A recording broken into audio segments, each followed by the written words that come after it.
Welcome to another episode of Nothing Good After Midnight. I'm your host, Desiree, and let's see what fun we can get up to tonight.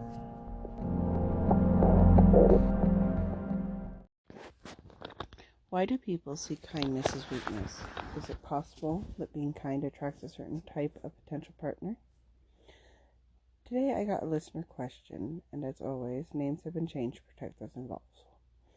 So listener Marie asks, is being kind, loving person a beacon for those who want to take advantage of you?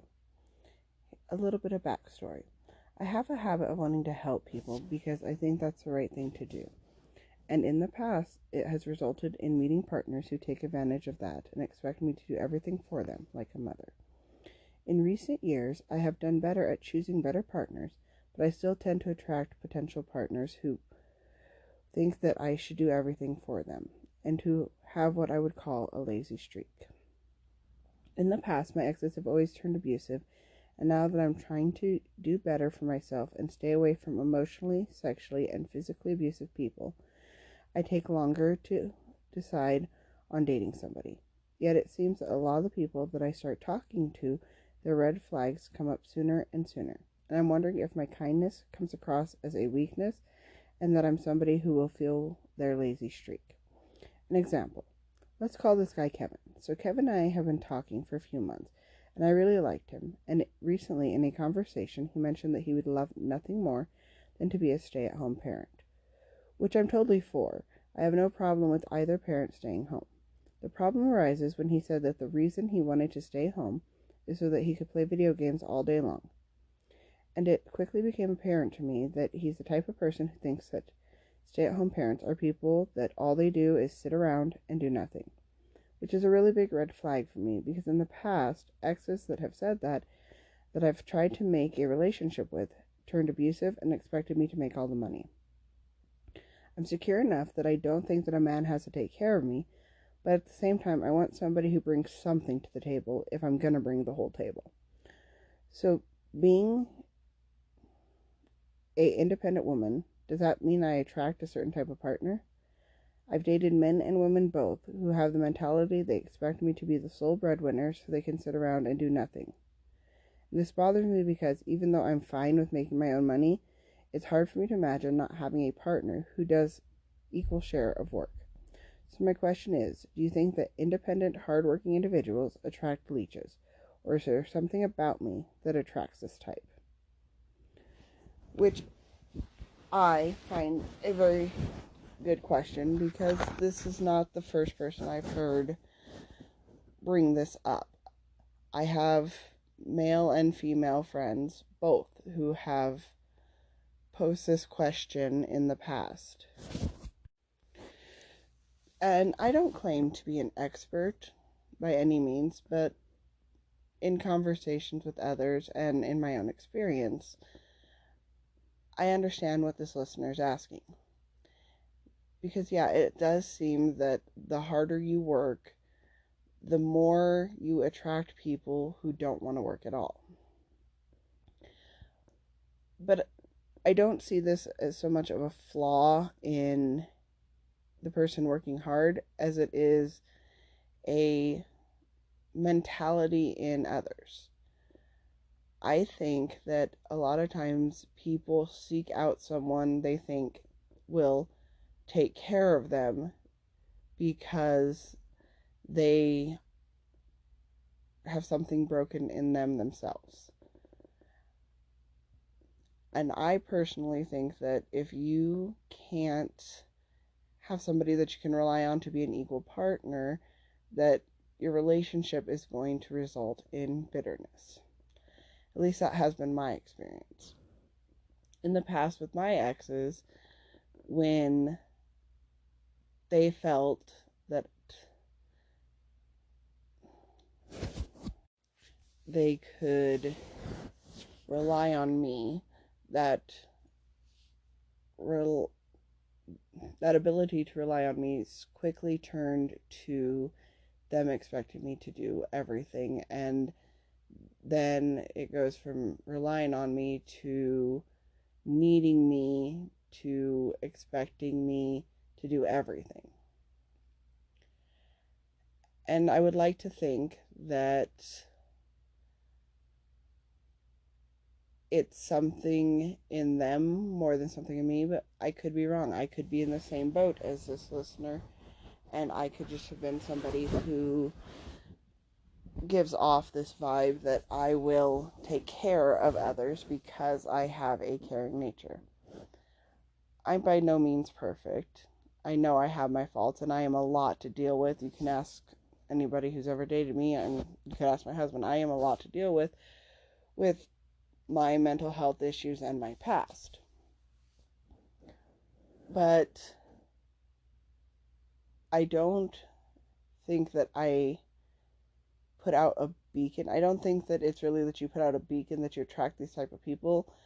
I think it's these type of people look for somebody that they think they can manipulate. I really do kind of see this as a narcissistic trait, that they look for somebody that they can make do what they want them to do. And I mean, I could be projecting because I have had a lot of narcissistic exes that were very self-centered and everything was about them, like a typical narcissist, despite what I do. So I would like to hear other listeners' responses. What advice would you give Marie? Do you think that she is projecting this vibe that attracts people, or do you think that people are seeking her out?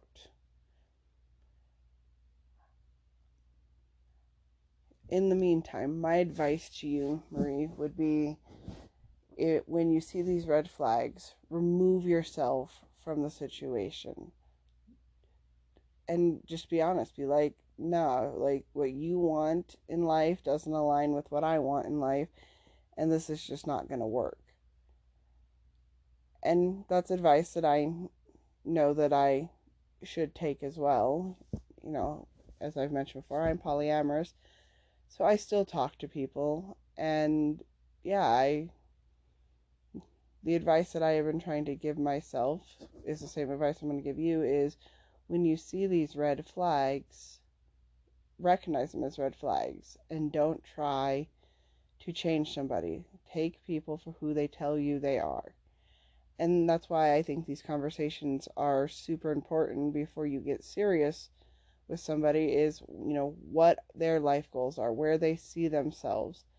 Because if you see yourself having a successful household with a family and both of you working, and they don't, they want to be someone who stays home, and that's not something you want, then that's something you need to make clear from the get-go.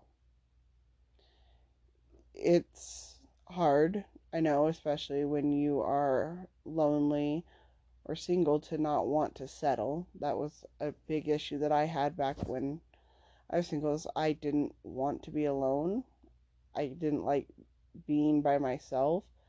So I would allow friends and potential partners and even family to just kind of leech off of me, and it always resulted in me being bitter towards these people when I would cut them off and stop babying them. They didn't want anything to do with me, and they treated me hatefully, and that just broke my mental state down to the point that I felt like maybe I didn't deserve to be loved and respected. So that's the best advice that I can give you, is don't settle for something less than what you're willing to give. If somebody wants to take advantage of your drive, you need to walk away. And I've had to do that with friends. I've had to do that with family. And yeah, I've burned a lot of bridges, and I do get very lonely at times. But it's also resulted in me knowing that the people around me, that I keep around me, they're not out for what they can gain by being friends with me. They're there through the thick and thin. They're there for me when I need them, and I'm there for them when they need me. and it's a mutually beneficial situation. And when it isn't, then I'm very clear about, hey, this isn't working. I don't want anything to do with you. And I'm not perfect at that. I mean, there's a lot of times that I do it in a toxic way, or there's times that I'll let those kind of friendships run longer than they should. But it's a everyday process. And I try to remember to put my foot down every single day that no, I'm not here to just benefit you. If I get nothing back from the friendship or relationship, then I don't want to be in it. Because being used is a horrible feeling. And while I think that there is a balance of needing your friends and partners, I don't think that it should always be you pouring your cup out. Excuse me. It shouldn't always be you pouring your cup out to fill theirs while yours is running empty. So, to end it in very simply, you can't pour from an empty cup. And if your friends or potential partners aren't filling your emotional cup and bringing to the table what you need in a partner or friend, then you have to walk away. Then let's end on that note. I would always love to hear from you, like I said a little bit earlier. Anyone who's listening, feel free to message me. Email will be in the description, and let's hear your side. Do you think that people who are independent and hardworking attract people who aren't? And what advice would you have for our friend Marie? I love you all, and have a great week, and thank you for tuning in to Nothing Good After Midnight.